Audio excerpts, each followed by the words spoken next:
absolute beast. And listen to that verbal. Red light. Time for a launch. As long as it's not blue light.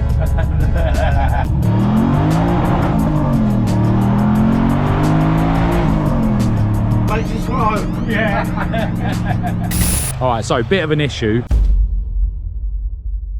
If you've been watching my videos for any length of time, you'll recognise this absolute beast. This is my good friend Gary Ball's creation. And if you haven't already, go back and watch the previous videos that we've made on this car to get a better idea of what's going on. But essentially, we've got a custom one-of-one fiberglass body shell that was made by Gary himself, sitting on top of a TVR chassis. We've got a twin turbo LS V8 lump in the front, a pretty crazy stripped out cockpit in the middle, and a huge active rear wing at the back. And the car is obviously dripping with various carbon fiber bits that Gary has produced himself. This video is a video that I've been looking forward to for ages, because today I get the chance to experience this thing on the road for the first time. And with over 600 horsepower under the bonnet of this thing, which will soon be increasing, this is going to be an awesome joyride.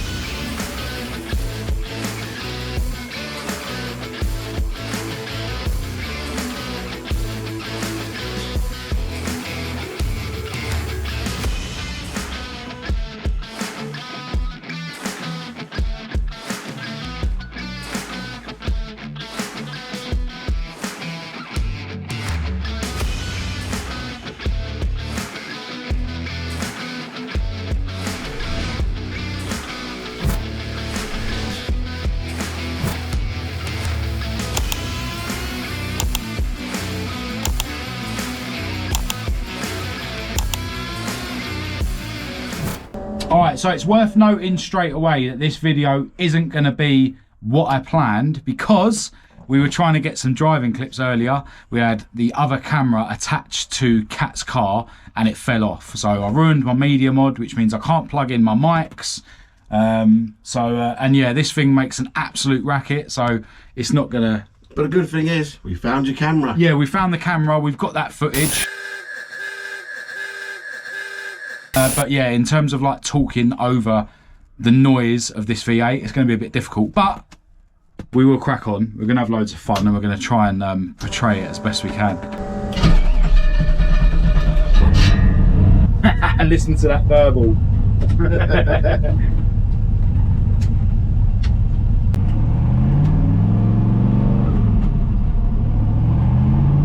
Already, I'm loving the noise. I'm loving how this feels like an event already. Like, and you know, we haven't, even on the way here, we haven't really been booting it. It's really interesting being set so far back in a Mk1, because Gary wanted to get the seating position where it's more like a TVR, no? Yeah, pretty much, yeah. So, you know, his shifter position is way better than the last one of these he built and stuff, so that's all very interesting. Yeah, this cockpit is awesome. That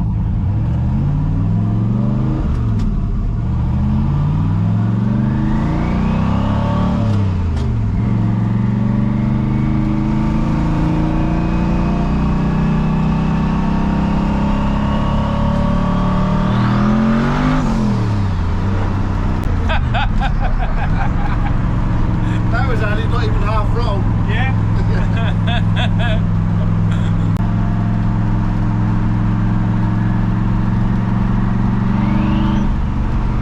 Gary has been doing some more bits on this car since we last saw it. We actually last saw it when it was getting dynoed by Chris Todd at Surrey Rolling Road.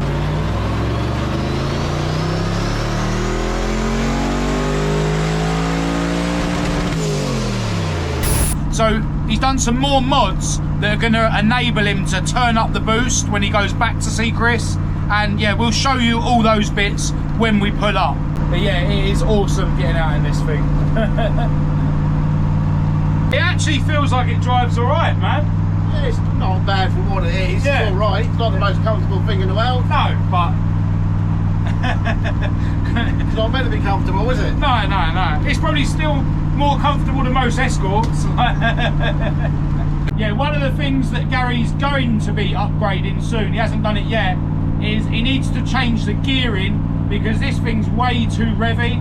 Now I like my cars to be revvy, but they're 4-bangers, you know, like, whereas this is a V8. So yeah, he needs to adjust it so that it's not so revvy, and then he'll be able to utilise the V8 properly, and also not be ridiculously revvy on the motorway and stuff, right? Yeah. That's about 3,600 up. You have a 70 on the motorway at the moment. Yeah. Way too high. It's geared to do 140, Yeah. but you're With the new gears, it'll be technically geared to 190. But give me a lot better, you know, longer gears as well. yeah. I wouldn't like to go 190 mile an hour. Neither would I. It'll be fun though. Yeah.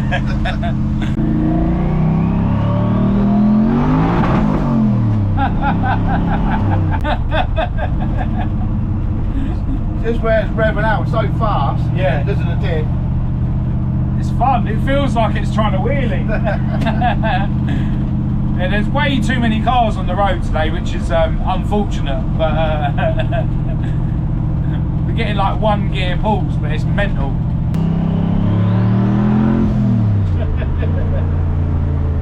Red light. Time for a launch. As long as it's not blue light.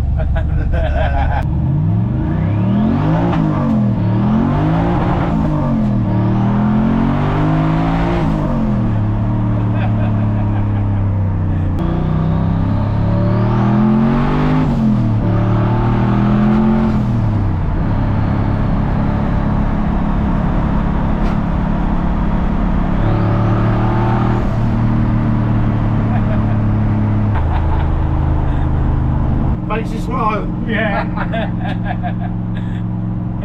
I don't think I've ever felt anything so torquey before. But yeah, it'll definitely be better with the longer gearing. But 100% better. Yeah. 100%. then it'll be like, you'll be able to feel the torque like more sustained, wouldn't Yeah, you? it's over too quick. Yeah. As it is now. Yeah. All right, so bit of an issue. Now this car has a really clever Fuel Tech ECU set up on it, and it basically just cut out a couple of times because it thought that there was too much, not enough oil pressure. There's still like 30 psi of oil pressure when we're driving along, but yeah, the fail safe has kicked in. So we've just pulled over to have a quick look, but there's no trail of oil or anything behind, which is a good sign. And it didn't, you know, completely lose oil pressure. But yeah, Gary thinks that maybe he might have to fit an oil cooler. Maybe the oil's getting a bit too thin, because he admits he hasn't actually hooned it.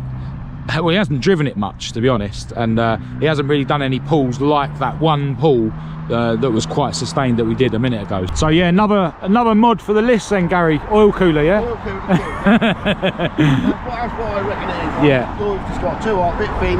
Yeah. ECU doesn't like it. I mean, it's good that your ECU has got them fail safe, so loses you know. a bit of pressure from on the sensor. Yeah. And I think, hang on, something's not right here. Yeah. So, fingers crossed, that's all it is. All right, we'll limp her back to the unit then, eh? If it'll start. Yeah, so the warning's now Gone. gone from the dash. Low compression. It sounded like low compression then. That sounds alright. Warning's gone now. Oil pressure's a little bit higher. It's usually around 50 to 60. So I reckon the oil's just got too hot. It's Valvoline VR1 racing oil. Oh yeah, I've used that before. Yeah, a lot of people use them on these engines. Obviously not good enough on this one.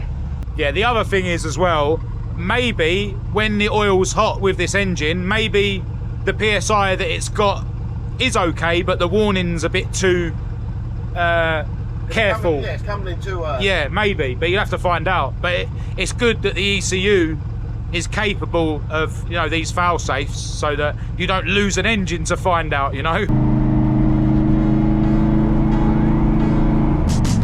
Thankfully, we did make it back to Garry's unit, the place where he makes all his carbon fibre and fiberglass panels. Just check out his vast collection of moulds. This boot lid belongs to his friend John, which is going to be copied in carbon fibre. It's for his 41 Willys coupe, and Garry's going to be doing the bonnet soon as well.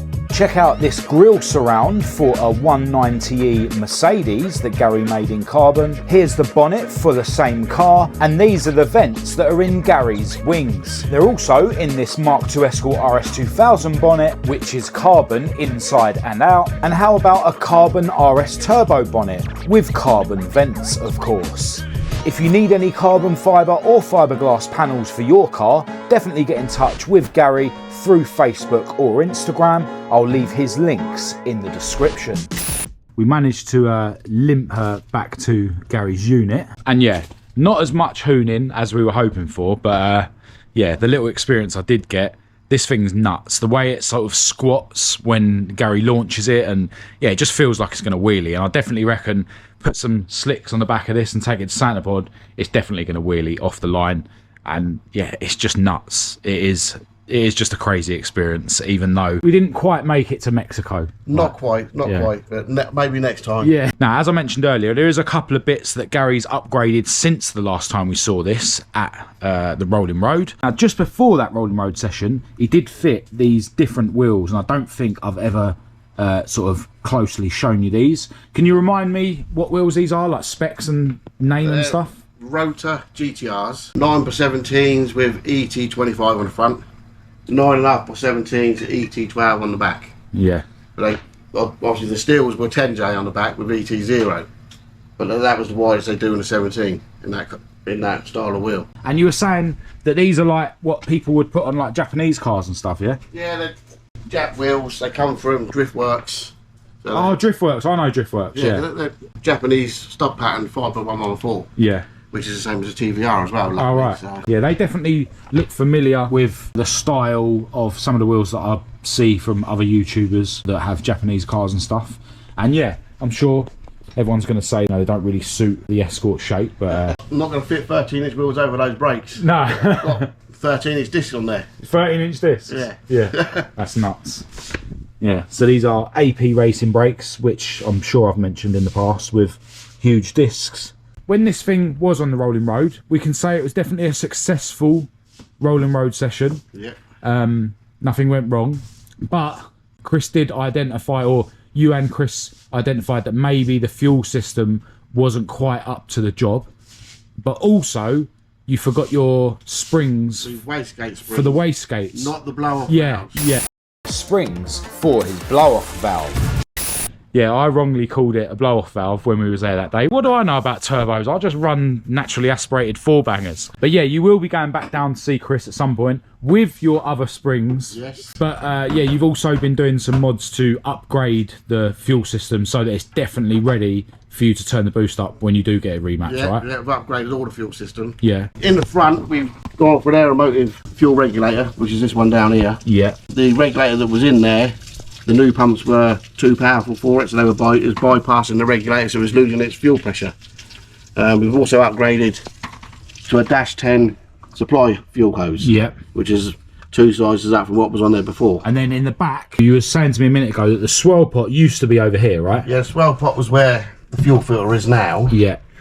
But it was a slightly smaller swirl pot, and the fuel pumps were down in the lower section, roughly where those ones were, with the fuel filter next to it. Yeah.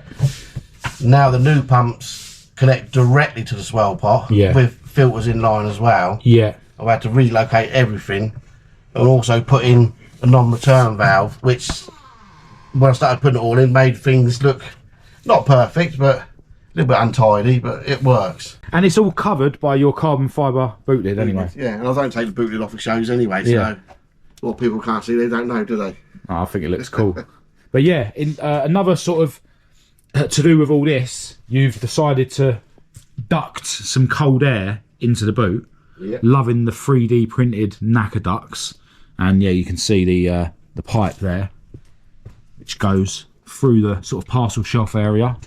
That it there, the hole there. Yeah, just allow a bit of cooler air into the boot, obviously because the pumps will get hot. And yeah, you've got these vents on the rear quarters, which look absolutely crazy. Another thing for the anoraks to moan about, but that's where the hot air can exit the boot area. Because you was kind of thinking that on the dyno that day, maybe the issues were too much heat. Yeah, we thought they were getting probably too hot, but Chris said they were hot, but he didn't think they was overly hot. Right. But since then, we know what the problem was. The low pressure fuel pump underneath couldn't supply enough fuel quick enough for the high pressure pumps. Right. To obviously supply the engine. Now, I think that was only a 3 psi pump. So we've now got a aftermarket 14 psi pump, which supplies the swell pot only. Yeah. And that supplies plenty of fuel, no problems whatsoever now. So you've upgraded the fuel system and given yourself some like cold air and another excuse to put another bit of carbon. Yeah. So yeah, this is definitely now going to be ready for hopefully over 800 horsepower when you turn it up. Fingers crossed, 800 to 1,000. Yeah. We're going to go for.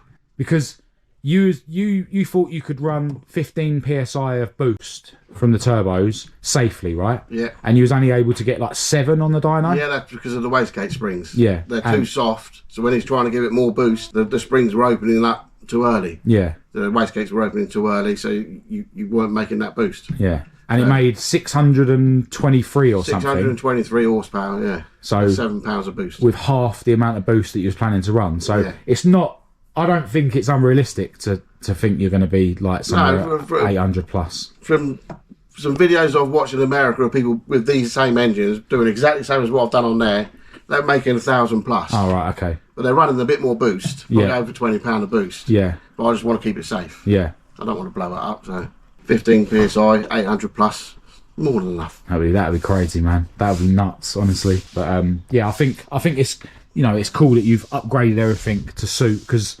otherwise potentially you're going to find another weak link again, aren't you? Well, yeah. You fix one weak link, then you'll just find another one. Yeah. So that fuel system now is good enough for 1,000 horsepower plus. Right, there's one other thing that Gary's changed since the last time we saw this thing, and it's something that, one of many things that the anoraks moan about on this car, the rear lights. He had sort of twin round rear lights before, but now he's fitted these ones, which yeah, I think look, well, absolutely ridiculous like the rest of the car. Yeah. But yeah, I don't think the anoraks are going to approve of these any more of the others, if we're honest. But yeah, it gives you an excuse to put another bit of your carbon fibre. Yeah, a little like mounting plate. But yeah, this rear end's nuts. But yeah, knowing Garry, I'm sure there'll be a whole load of other bits he's going to change before we get to see this again, because it's never ending, isn't it? It's not there. They're never finished. No, never ever finished. There'll be a big modification coming next year. Oh yeah, yeah. Won't Let's talk about that. Oh, no? All right. Well, you know what it is. Well, Yeah. I want it to be more of a surprise for people. Know, you know, most people will know what it is. Yeah. But we'll wait. We'll make them guess. Let's just say that something that's been a dream of Gary's in his world is set to be happening hopefully quite soon. Let us know in the comments if you've watched a lot of the earlier videos from Gary's old build and stuff. You might know what we're on about. Let us know in the comments if you can guess what modification this thing is set to be getting pretty soon. But yeah, with regards to today's issues, what's the plan? Just let it cool down and just come back Monday. Just fire it up and see if it was the oil that's got too thin, which is what I reckon it is. Gary's running this Valvoline VR1 racing oil, which is a mineral oil.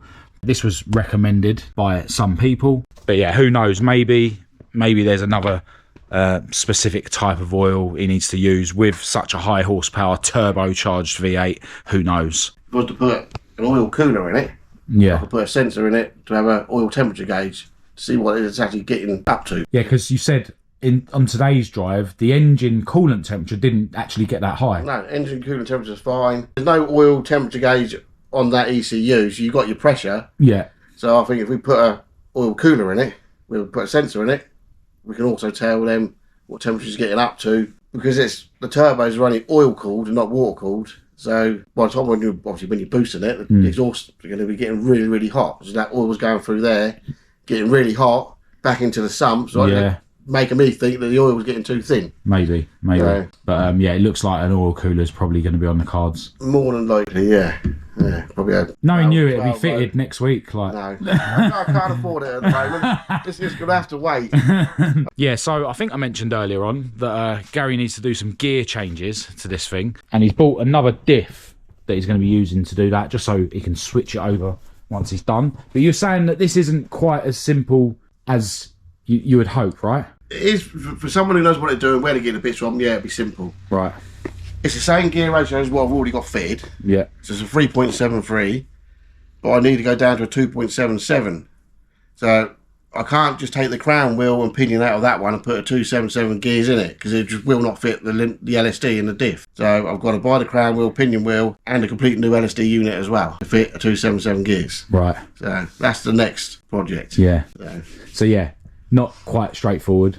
No. It's going to be costly, but yeah, it's just, the car needs it, man. Like, oh, it definitely needs it, because it's just, it revs so quick. Like, first gear is absolutely pointless. Yeah. Put your foot down and it's on the rev limit and you're not even going anywhere. Yeah. Because the gearing's so, I don't know whether you would call it tall or... Yeah, I don't know, tall or short. I don't know the terminology. I just call them revy or lazy. Yeah. Like, I want the lazy one. Yeah. Still won't be lazy. No, of course not. No. To everybody else, it'll be a lazy, or like a lazy gear. Be Longer gear. more revs in the gears. Yeah. Higher top end, better cruising. Yeah. And stuff like that. So. Yeah, because at the moment, all 500 and whatever foot-pounds like is over in like half a second. Yeah. Like, is this the TVR diff? That's a stock TVR. And they come with an LSD as standard, yeah? Yeah, they've got an LSD in there as standard. Obviously, turn that. Both will go in the same direction. Yeah. So. Yeah. So plenty for you to crack on with. So the story continues. Yeah. First thing though, we can sort that oil out, I reckon. Yeah. Check it Monday. Fire it up. If the oil pressure's back to normal, whereas after it's cooled down, then we know it's definitely got to be an oil problem. Yeah. Alright, cool. And go from there. So yeah, plenty for Garry to crack on with with this beast. And hopefully next time I come to visit, we'll be able to actually take this thing to Mexico and see what it can really do. All right, so a couple of days have passed since I've visited Garry. As you can see, I've had a haircut and a beard trim. And today, Garry got in touch with some good news. With the engine allowed to cool down fully when he went to fire it up this morning, the oil pressure was right back as high as it was before. So his issues are clearly just the oil getting a bit hot and as a result getting a bit thin, and the oil pressure is reducing enough for the ECU to throw in the safety measures that it's got to cut the engine out. Garry has been speaking to an engine builder who has advised him to get a different grade of oil, and he's going to grab that. And he had a mate come round today with his laptop, and they've adjusted the parameters of some of these safety features so that now the engine won't cut out at 20 psi oil pressure like it did when we went for the joyride. They've set it so that a warning will come on the dash at 15 psi, and with the different grade oil, that should keep the pressure higher. Garry's also looking at getting a thermostatically controlled oil cooler for the car, which will keep the pressure up, or at least stop the oil from overheating and stop it from overcooling, because it's a thermostatic system. So it looks like all is well with Garry's twin turbo V8, which is great news. And now he can crack on with sorting out the gearing and saving up some pennies so that he can take it back to see Chris Todd to turn up the boost. And I'm hoping to join him at that dyno session when he does so, and if I do make it down there, I will of course wave my camera at the dyno session so that you guys can see. Now I know Garry will be watching, so huge thanks to you as always for inviting us down. It was awesome to see you and check out the car. And don't forget, if any of you guys are in the market for any fiberglass or carbon fiber pieces for your car, Garry Ball is the man to take care of the job. The effort and passion he puts into producing his carbon fiber and fiberglass panels is literally second to none, and I'm going to leave all his links in the description so that you can get in touch with him to discuss your requirements. But other than that, as always, huge thanks to everyone who has tuned into this video. Definitely give it a thumbs up if you haven't already. Subscribe to the channel if you haven't already. All my links will be in the description as usual, along with my email address. Huge thanks as always to my patrons for your ongoing support. But other than that, until next time, thanks for watching.